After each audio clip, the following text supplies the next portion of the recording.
Hi, praise God. God is saying unto you, I have given my spirit to my Father for you to be filled by the Holy Spirit. கர்த்தராகிய ஆண்டவர் உங்களை பார்த்து சொல்லுகிறார். மத்தேயு சுவிசேஷ புஸ்தகம் 27 அதிகாரம் 50 எழுதப்பட்டிருக்கு. இயேசு மறுபடியும் மகா சத்தமாய் கூப்பிட்டு தன் ஆவியை விட்டார் அப்படின்னு சொல்லிட்டு எழுதப்பட்டிருக்கு. இந்த வசனம் எதை குறித்து சொல்லுகிறது அப்படின்னா, கர்த்தராகிய இயேசு கிறிஸ்து இந்த உலகத்துல மனிதனாக வந்து ஆமென் 30 வருடங்கள் வாழ்ந்து 3 வருடங்கள் ஊழியம் பண்ணி மரித்து 3ஆம் நாள் உயிரோடு எழும்ப வேண்டும் என்கிறதான இந்த தேவ திட்டத்தை, பரலோக திட்டத்தை நிறைவேற்றும்படியாக இந்த உலகத்துல இயேசு கிறிஸ்து வந்து அவர் மரித்து 3ஆம் நாள் உயிரோடு எழும்புவதற்கு என்ன ரீசன் அப்படின்னா, இந்த மனுக்குலத்துக்கு ரட்சிப்பை கொடுக்கும்படிக்கும் விழுந்து போன இந்த மனுக்குலத்தை மறுபடியும் தேவன் அவர்களுக்கு வைத்ததான ஸ்தானத்தை அவருடைய பெற்றுக்கொள்ளும்படிக்கும் அவருடைய வெளியேற பெற்ற ரத்தத்தை கொடுத்திருக்கிறார். ஆமென். இந்த வசனம் குறிப்பா எதை பத்தி சொல்லுது அப்படின்னா, இயேசு கிறிஸ்து சிலுவையில் அறையப்பட்டிருக்கும் பொழுது தன்னுடைய ஆவியின் மேல அதிகாரம் உடையவராக தன்னுடைய பிதாவை நோக்கி மகா சத்தமாய் கூப்பிட்டு இப்படியாக அவருடைய ஆவியை விட்டார் என்று சொல்லிட்டு எழுதப்பட்டிருக்கு.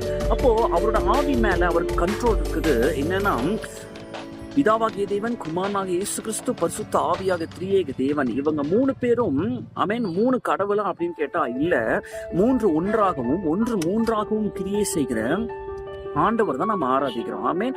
அப்போ பிதாவாகிய தேவனும் தன்னுடைய குமாரனாகிய வார்த்தையாக வெளியே வந்த, அதாவது வார்த்தையாக வெளிப்பட்ட இம்மானுவேலாகிய இயேசு கிறிஸ்துவும் பரிசுத்த ஆவியாகிய சத்திய ஆவியாகிய இந்த 3 பேரும் கடவுளாக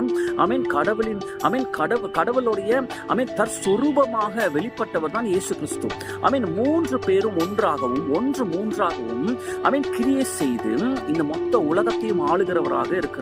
அப்போ அவருடைய ஆவியை அவர் சிலுவையில ஏன் விடணும் அப்படின்னா, நாம பரிசுத்த ஆவியினால நிரப்பப்பட வேணும்னு சொல்லிட்டு அவர் தன்னுடைய ஆவியை விட்டார். ஆமென். அப்ப எப்ப அவர் இறந்து போய், அதாவது when he is out of his body and when the Father God gave the resurrection to the body of Jesus Christ, எப்ப அவர் ஆவியை விட்டு வெளியே வராரோ, அதாவது தன்னுடைய சரீரத்தை விட்டு ஆவியை விடுறாரோ, மறுபடியும் 3 நாள் கழித்து அந்த சரீரத்தை, அதாவது உயிரோட எழுப்பும்படிக்கு ஆண்டவர் சித்தம் கொண்டவராக இருந்தார். உங்களுடைய என்னுடைய வாழ்க்கையில அநேக மரித்து போன தருவாய்கள் இருக்கலாம், அநேக காரியங்கள்ல நீங்க முடிஞ்சு போச்சு நீங்க நினைக்கலாம். நீங்க இந்த வசனம் சொல்ற மாதிரி இயேசு கிறிஸ்து ஆவியை விட்டுட்டேன்னு சொன்ன உடனே எங்க இருந்த சுத்தி இருக்க எல்லாரும் நினைச்சாங்க, வேதபாரகர் நினைச்சாங்க, மூப்பர்கள் நினைச்சாங்க, அப்ப பரிசேயெல்லாம் நினைச்சாங்க, இயேசுவோட கதை அவ்வளவுதான் முடிச்சுது, அவர் செத்து போயிட்டாரு, இனிமேல் அவரால் எதுவும் பண்ண முடியாது அப்படின்னு நினைச்சாங்க. ஆனா 3ஆவது நாள் அவர் மறுபடியும் பிதாவினால் உயிரோடு எழுப்பப்பட்டு பரிசுத்த ஆவியானுடைய வல்லமையின்படியாக அவர் செய்த 3 வருட ஊழியத்தினுடைய நிறைவை அவர் காண்பித்து 50 நாட்கள் இந்த உலகத்துல சுற்றி திருந்து மறுபடியும் பரமேறி சென்றார். பரமேறி செல்லும் பொழுது தன்னுடைய சீஷர்களை பார்த்து சொல்றாரு, நான் மேலே போவேனே ஆகில் பரிசுத்த ஆவியாகிய தேற்றரவாளன் வந்து உங்களை சகல சத்தியத்துக்கும் நடத்துவார்னு சொல்லிட்டு, இன்றைக்கு இயேசு கிறிஸ்து தன்னுடைய ஆவியை விட்டு போனது நிமித்தம் நமக்கு பரிசுத்த ஆவியானவர் கொடுக்கப்பட்டு இன்றைக்கு நம்மோடு பரிசுத்த ஆவியானவர் இருக்கிறார். அவர் உங்களை சகல சத்தியத்துக்கும் நடத்துவார். ஆமென்.